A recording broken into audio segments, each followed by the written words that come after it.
দেখো এই প্রশ্নটা তাহলে বলছে যে 90 কিলোমিটার প্রতি ঘন্টা বেগে ধাবমান একটি ট্রেন তার দৈর্ঘ্যের দ্বিগুণ একটি প্ল্যাটফর্মকে 36 সেকেন্ডে অতিক্রম করে। প্ল্যাটফর্মটির দৈর্ঘ্য কত মিটার হবে? ঠিক আছে, প্ল্যাটফর্মটির দৈর্ঘ্য, তাহলে ধরো ট্রেনটির দৈর্ঘ্য এক্স, তাহলে প্ল্যাটফর্মটির দৈর্ঘ্য হবে 2x, তাহলে টোটাল হলো গিয়ে এতটুকু ডিস্টেন্স অতিক্রম করবে সে কত সেকেন্ডে? 36 সেকেন্ডে। অতএব তাহলে স্পিড কত? স্পিড হলো গিয়ে 90 কিলোমিটার পার আওয়ার। এটাকে মিটার পার সেকেন্ডে নিতে গেলে 5/18 দিয়ে গুণ করতে হবে।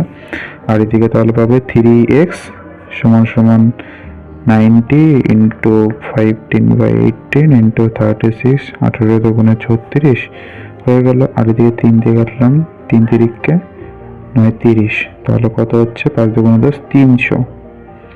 তাহলে এক্স এর মান হলো গিয়ে 300, তাহলে এটার মান কত হবে?